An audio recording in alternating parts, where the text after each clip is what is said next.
welcome back to my channel. Today is a little bit different than what I normally do, just because I was having a talk with a friend today and I was like, oh my gosh, like this is good information, like everybody should hear this.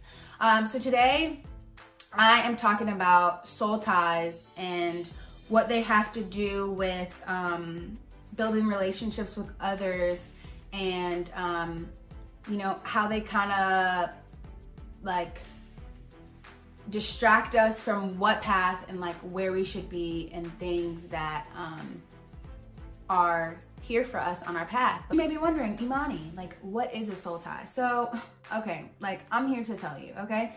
So, the best way and simplest form to describe a soul tie is becoming one in your flesh, and so on and so forth. So like the Bible talks about soul ties, right? But it doesn't call it soul ties in the Bible. It just refers to souls being knit together and becoming one flesh, as I said.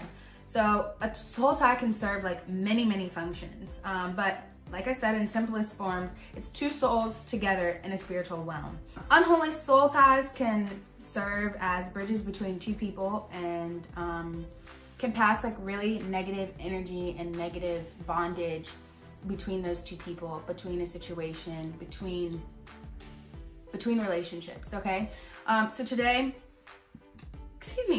I guess my big focus is sexual relations, just because that is the biggest thing nowadays.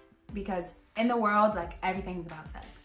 Like we don't even have to date. We could just hang out, Netflix and chill. We can just do whatever. Oh, you fine. Oh, you kind of cute. Oh, you got a big booty. Oh, he handsome. Like whatever, you know, like he could get it. She could get it. But really, in reality, like that's not how we should maneuver our lives. And really, like we should not maneuver so haphazardly. You know what I mean?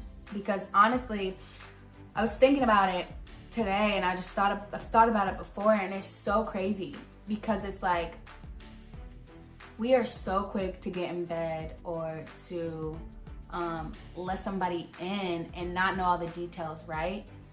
And like we don't even, it's not like, okay, let me see your papers, have you been checked, are you clean, are you this, are you that, like do I even know your last name? Like do you have brothers and sisters? Do I even know that? Do I know your favorite color? Like just general stuff. And we are just like so haphazardly like getting into relationships, and like I mean it only takes one time, you know what I mean, to get pregnant with somebody that you would never have a baby with, you would never marry, you know what I mean, to get STDs, you know what I mean, like let's be real, let's talk about that, you know what I mean. And so we were really getting into this conversation, me and my friend, because, you know, he wanted advice on a girl that he really liked, but at the same time he had some like ill feelings, you know, and what once he thought was so great ended up to gradually become something that wasn't what he thought it was. You know what I'm saying? I know you know what I'm saying because you've probably been there before. But at the end of the day, what I'm saying is we rush into these situations, we get ourselves into these situations, and we grow in lust with these people. And we grow in lust with the idea and the things that we formed in our mind to project out onto these people, that we think what it could be, instead of living day by day, learning this person slowly, learning their ins and their outs, into developing to know whether, you know, I could see myself with this person. Because honestly, like dating can be super duper reckless. Dating is destructive. You know what I mean? Like, oh, let me just go date with this one, he's kind of cute. Oh, let me go date this one, he got some money. Oh, let me go date her, she looked fine. Oh, let me go. And at the end of the day, it's like, why are you even wasting your time? You know what I'm saying? Why are you even going the extra length to take the time out on this person when, let's see, in a week, a month, 2 months, you're not even gonna date them anymore? And then it's just like swipe left, swipe left, swipe left. Okay, like I'm gonna take him, let's try this again. You know what I'm saying? And on the way, we get hurt, right? We get hurt. We keep giving ourselves to people. And then when you finally find the person that you're supposed to be with, it's like, you've been doing this, right? So it's not as special as it should be, when we should be taking our time and really dissecting and really getting into the nitty-gritty points of these people before we connect ourselves and our soul ties with them. And then when they pull apart, our world is just like, right? So basically, I learned a few things. I'm on greatbiblestudy.com. This is where I got a few of my points and learned a few things that I didn't know or I never really thought about. What I didn't know was close relationships can form soul ties too. It could be your homeboy, it could be your homegirl, it could be your mama, it could be your daddy, it could be whatever. But just like King David and Jonathan had a good soul tie as a result of a good friendship, 1 Samuel 18:1 says, it came to pass when he made an end of speaking unto Saul, that the soul of Jonathan was knit with the soul of David, and Jonathan loved him as his own soul. But bad soul ties can form bad relationship as well. Like idolizing somebody can cause a bad soul tie. Like your favorite musician, a model, an actor, an actress, whoever it may be. Close relationships and like putting somebody up there on a pedestal and being so like connected to that person, connected to that person can form soul ties also. Then again, I never really thought about this, but when I really broke it down and thought about it in my head, vows and commitments and agreements can bind your soul. Things like saying, I'll love you forever, or I can't live without you, or you're the best thing that ever happened to me, or I'll never love another man or another woman, forms a soul tie within yourself.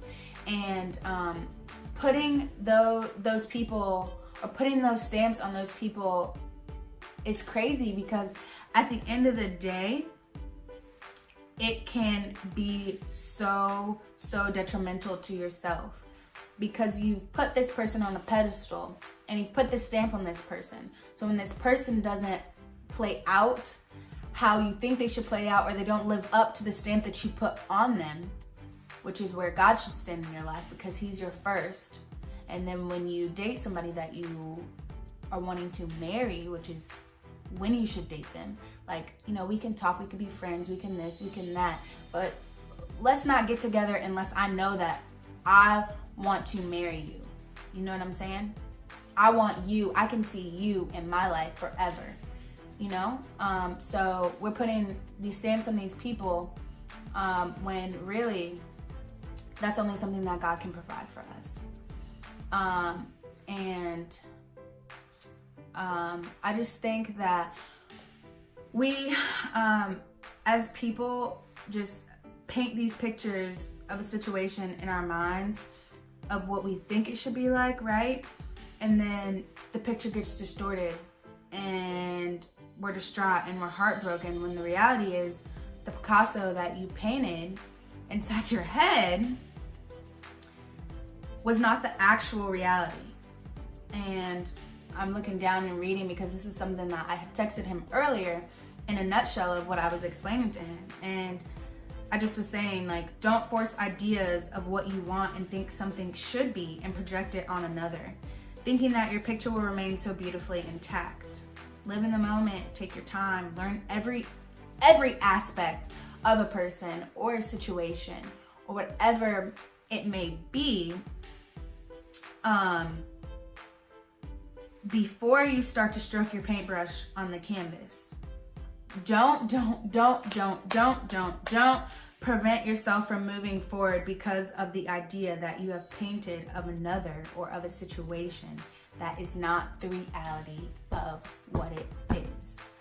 Okay? Don't block what God has for you.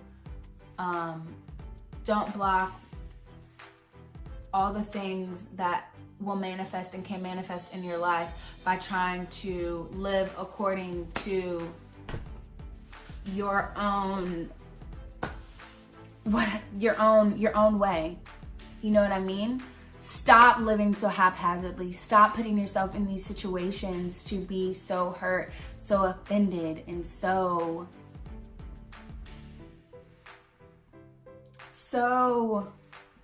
vulnerable, to where we allow these people to come into our lives, take pieces of our hearts, and when they don't come out how we think that they should come out, because we're just taking our time, we're just seeing how it flows. No ma'am, no sir. Like, there's no time to waste. Work on yourself. Perfect yourself. Grow in yourself. Grow in God. And just really learn how to be in yourself, so that when that person does come along, because they will, there's someone for everyone out there.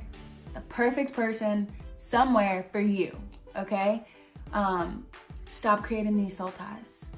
Stop giving yourself to people that don't deserve you, because you don't want to prevent yourself from moving forward because of a picture that you painted that is not the reality.